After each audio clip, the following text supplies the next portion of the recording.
Peninsula has been no stranger to simmering tensions. Military maneuvers, diplomatic squabbles, and political brinkmanship have often taken center stage in this volatile region. And joining me now for more analysis on this is Cedric Leighton, a retired colonel with the U.S. Air Force and founder of a security and risk analysis firm. Welcome back to the show. My pleasure, Elaine.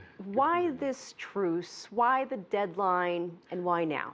Well, I think a lot of it has to do with the simmering tensions within the North Korean leadership. So on the one hand, you have some issues where the North Koreans are trying very hard to project an image of strength to the rest of the world. And the way they believe strength is manifested is if they can show that they are tough. So that's the side that says, okay, U.S. and Republic of Korea, no exercises. You can't do that anymore because we see that as a provocation almost akin to nuclear war. The other side is, oh, we have to have a relationship with these countries, both the Republic of Korea and the United States and China, because we are economically dependent on them, even with international sanctions against them. So the North Koreans are trying to walk a tightrope. On the one hand, they have a requirement to act tough in their view.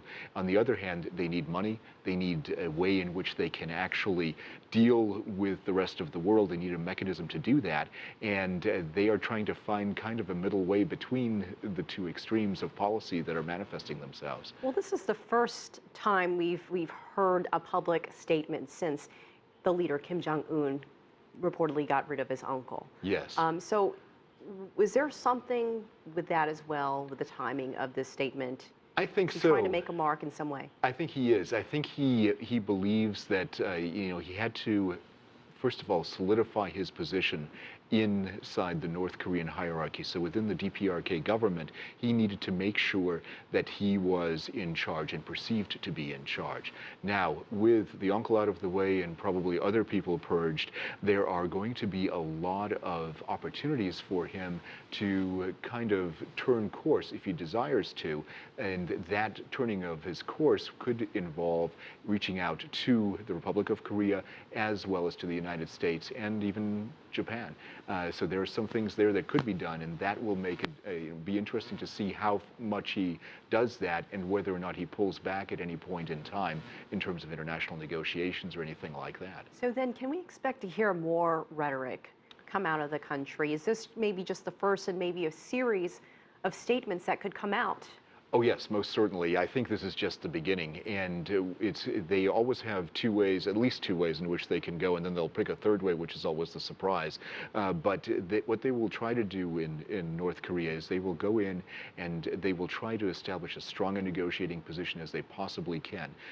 They want some aspects of the six-party talks to succeed, I believe, but they want to do so they get the maximum advantage that they possibly can get. And if they continue to talk tough about the military exercises, if they continue to show a degree of unpredictability within their country, then they believe that they're going to do this from a position of strength.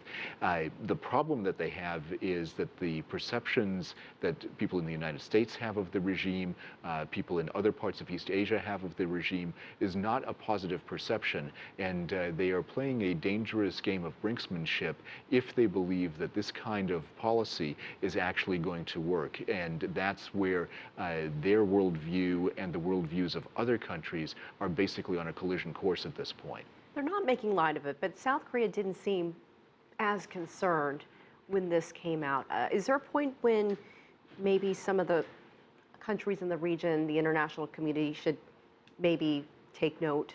I think it's important to almost, I don't want to say follow the Republic of Korea's lead in this case, but the Republic of Korea has, of course, been dealing with this issue for over 60 years, and that is a key element in understanding the dynamics of the Korean Peninsula, is to take note of what the South is doing.